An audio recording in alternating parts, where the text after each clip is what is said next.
Greetings and welcome to this edition of Positronic Hypersonic. Positronic hypersonic. Positronic Hypersonic. I'm Barry P. Cook, and I'm here to talk to you about the latest episode of Star Trek Starfleet Academy. It was called Vox in Excelso, which means a voice on high.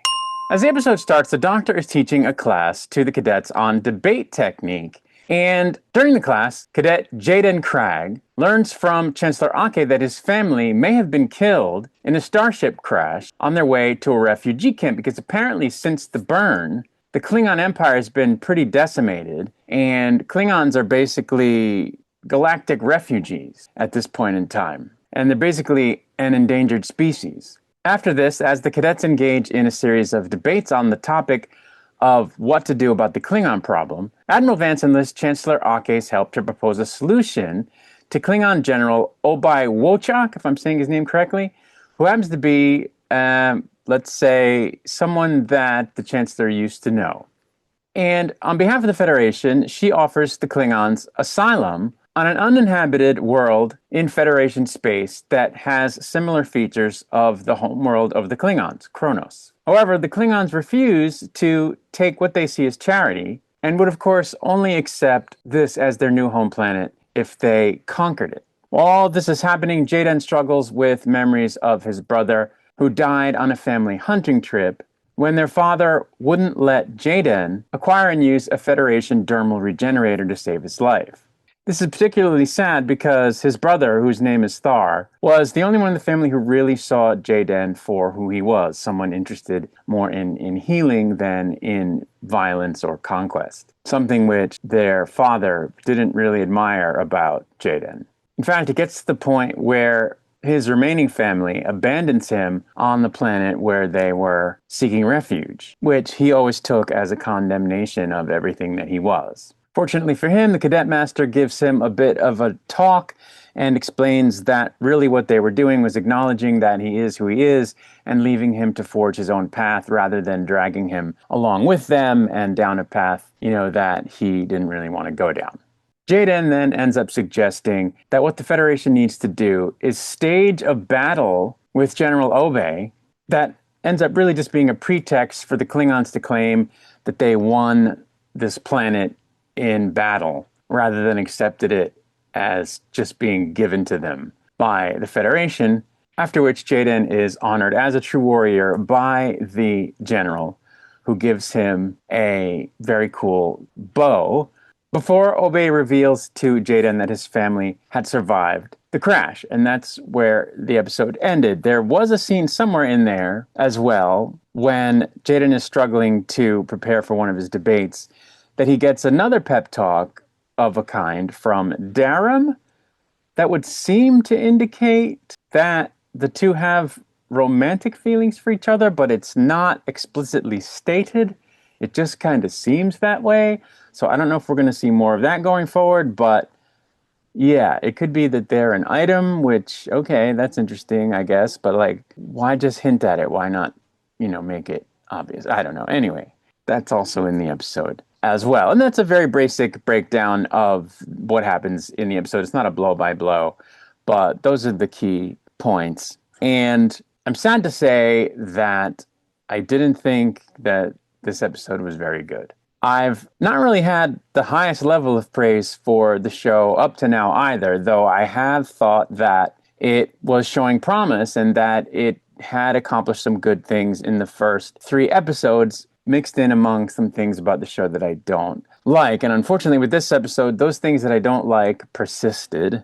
The use of 21st century vernacular and cuss words and things like that. And the problem this time out was that there wasn't anything in the surrounding tissue of the episode that sort of made it possible to overlook that stuff and go, okay, well, at least the story was good. And that's not to say that what they were going for, that the point of the story wasn't good, but the execution was just terrible. First of all, I think this story would have gone over better if they had told it in an episode later in the season, or even early next season, after we got to know more about Jaden's past with his family, which obviously was rife with issues. I think it would have made his, eventually learning that his brother died some 16 months before he joined the Federation, joined Starfleet, much more impactful. And it would have sort of, I think, become something that we could feel badly for him about and understand better, that he has this rocky relationship with his family. But they sort of just threw it all together into one episode where they depict this in like over the course of like two scenes that were written very ham-fistedly or heavy-handedly, very Dick and Jane, and which unfortunately were acted very ham-fistedly and very amateurishly, amateurishly, kind of like a fan film or an after-school special. If you're old enough to remember what those are, just very much amateur, which is just not a hallmark of Star Trek. Star Trek generally has great acting, Discovery notwithstanding. And so it's just very unfortunate. The writing was paper thin, and I thought one-dimensional, and the acting was bad on behalf of the actors that played his family. The actor that plays Jaden himself, I think, wasn't great in this episode. I haven't liked his voice from the beginning. He puts on this voice. And, that's how Worf sounded. But that voice that we heard coming out of Worf on Next Gen and on DS9 was not far from Michael Dorn's normal speaking voice. It was a little bit of a put on, but it wasn't this total, like, Christian Bale, Batman versus Bruce Wayne voice, It is just a very affect-laden voice that he puts on, and it's terrible. So right there, he's grating on my nerves. And then his acting just, I think, is not great. And some of that has to do with the words that they give him and the words that they gave his family, which, like I said, it seemed like this episode was written by very incompetent writers who can only, like, Dick and Jane it.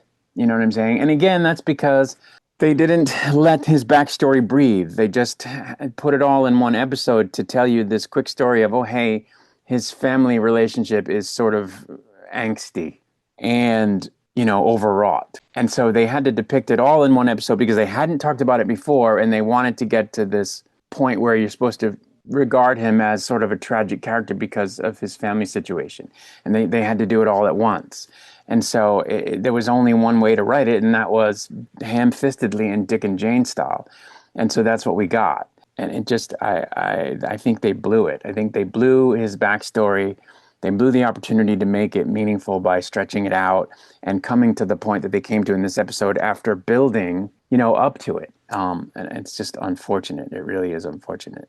And, the whole idea that they'd staged this battle with the Klingons to give them the sort of cover to accept, this planet from the Federation. Okay, I mean, I guess, yeah, you kind of would have to do that with the Klingons, but like a fake battle where nobody's like actually landing hits on anyone, that's almost worse than no battle at all. That's almost worse to the Klingons than just taking the planet, right? Engaging in a fake battle. So and pretending it was real. So I think very bad episode, poorly written, poorly acted, and just not good. Not good. I didn't like it at all. And I'm hoping that the next episode is better and that at some point soon they ditch the elements I don't like about this show that I've been talking about since the beginning, and it starts to improve, but I don't have high hopes. I mean, not even Robert Picardo could save this episode. That's how bad it was. I do want to mention also that Fandom Wire, in their breakdown of the episode, said that LeVar Burton played one of the Klingons. If so, I totally missed it. And I haven't had a chance to go back and watch it again, but I did look on his IMDb, and it's Starfleet Academy is not listed there. So I don't know why Fandom Wire would say that. But anyway, that's really all to say about this episode. It wasn't very good, and I think that's unfortunate. I think they could have done better. They had some nice building blocks, but the execution was just bad. At least they're still doing episodic. You got to give it to them for that. This was a self-contained episode, which is what I tend to like, but it didn't work. They just did a poor job of it. So there you go.